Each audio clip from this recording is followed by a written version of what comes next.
Marc Hugelstad, bonjour. Bonjour. Merci de venir nous voir. Vous êtes le directeur du centre hospitalier de la Tour Blanche. Et donc, je voulais revenir avec vous sur cette année écoulée, dresser un bilan de cette année 2025 très rapidement. Oui, l'année 2025 a été marquée par deux événements qui sont la réouverture du bâtiment SMR, qui était en partie fermé depuis 2022, donc qui a réouvert vraiment au printemps 2025 et qui a recouvré sa capacité maximale.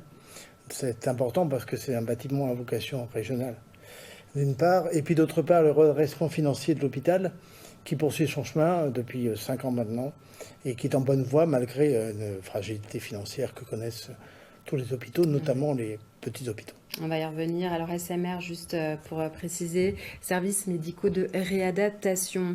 Alors une petite ombre au tableau tout de même, c'est cette non-certification donnée par l'ARS.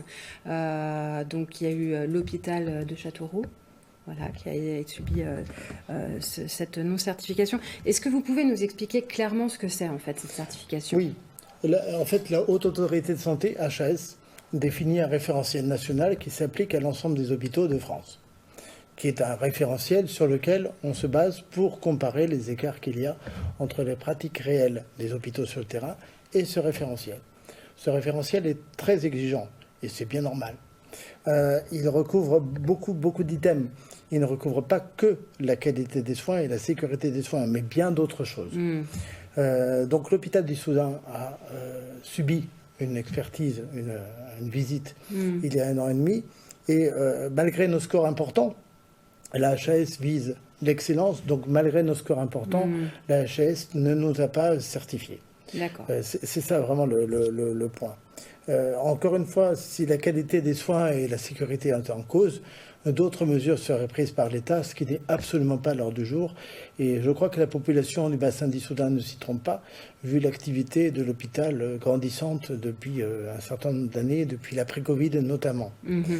D'un autre côté, c'est vrai que personne ne m'avait forcé à parler de cette non-certification, qui n'était pas forcément médiatisée pour l'hôpital d'Issoudun comme elle a été pour l'hôpital de Châteauroux. Ouais. Mais j'ai souhaité le faire lors des vœux, d'abord en solidarité vis-à-vis de l'hôpital de Châteauroux, avec lequel nous avons toujours d'ailleurs collaboré pleinement. Deuxièmement, j'ai voulu le faire aussi pour qu'on se prépare ensemble à la taille qui est le sien, à la taille qui est le nôtre, à la future visite pour nous qui va intervenir en 2027. D'accord, l'hôpital de Châteauroux qui a un nouveau directeur depuis peu qui s'appelle Cyril Armel. On va revenir sur les activités de l'hôpital d'Issoudun et le redressement financier. Donc il n'y a pas de suppression de postes. Non. Le plan de retour à l'équilibre financier, le premier, a été adopté en 2022.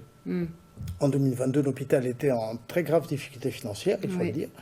Mais l'ARS nous a fait confiance et a souhaité valider un plan de retour à l'équilibre financier qui n'impliquait pas de fermeture de lits comme on peut voir ici et là. Donc on s'est concentré à l'application de ce plan et alors sans l'avoir appliqué parfaitement parce que la vie est la vie, mais on a donné des gages à l'ARS qui peu à peu finalement nous a refait confiance quelque part.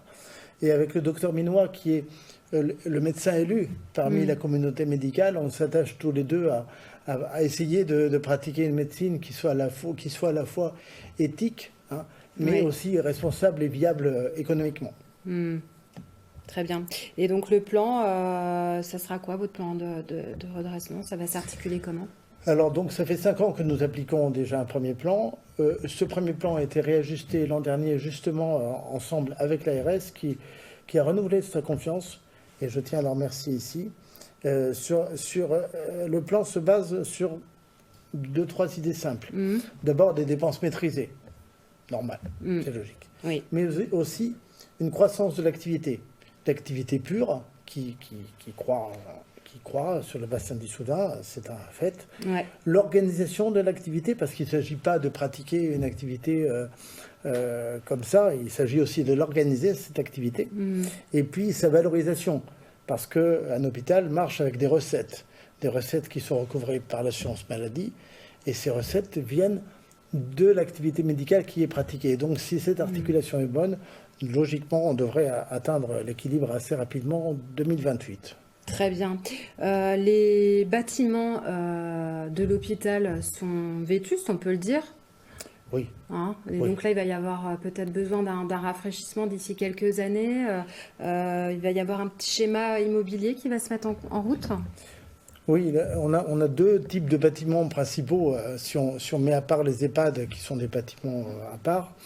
On a le bâtiment Marie Curie, qui date de 1973, et le bâtiment qui abrite le service médical et de rééducation, qui date de 1995 pour sa première tranche.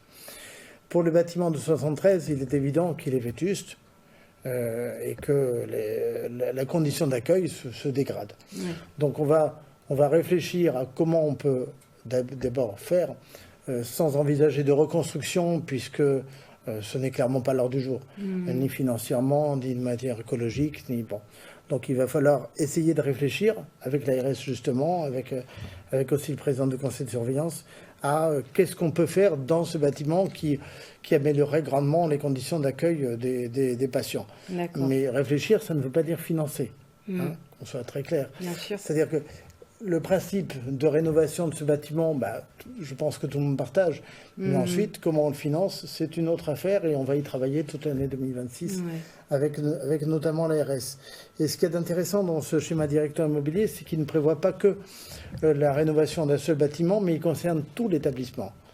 Ça ne veut pas dire qu'on va refaire tout l'établissement, mais ça veut dire que ce schéma inscrit la vision immobilière pour 10, 15, voire 20 ans du centre hospitalier parmi le paysage hospitalier berrichon. Et ça, ce schéma, le fait qu'il ait été validé par l'ARS montre que finalement, elle est d'accord avec les principes qui nous guident vers un objectif qu'on partage. Ouais. Ensuite, comment on atteint cet objectif, c'est autre chose. C'est ça. On va finir avec une note très positive. Bon, on sait qu'on se trouve dans un désert médical très important dans l'Indre, mais ça fait plaisir qu'on vous voit recevoir des jeunes internes qui viennent, voilà, qui sont sérieux, et ça donne de l'espoir justement pour ce renforcement médical. Des internes et des externes, maintenant, du coup, depuis quelques années, aussi des externes viennent. On a de très bons retours. Des internes parfois reviennent. L'idée, c'est toujours la même, c'est la transmission et l'enseignement. On est à notre taille, en toute humilité, mais en remplissant notre rôle, en essayant de remplir notre rôle dans le Berry, on essaie de transmettre aux internes et aux externes notre savoir. Les médecins essayent et ils parviennent, puisqu'on a de très bons retours. L'idée, c'est peut-être de leur donner envie d'un jour s'installer dans le Berry ou d'y faire un bout de chemin, que ce soit à l'hôpital d'Issoudun ou en ville ou un peu ailleurs. L'idée, c'est quand même de leur donner le goût de cette région qui est vraiment attachante. Très bien. Eh ben, on va rester sur ces belles notes et cette opération séduction. Merci Marc Gugelstad d'être venu nous voir. C'est la fin de cette édition. À suivre Kaléidoscope. Elisabeth Braun, administratrice des monuments nationaux, sera mon invitée. Nous parlerons de la commémoration des 150 ans de la disparition de Georges Sand. Je vous souhaite de passer une agréable soirée sur BIP TV.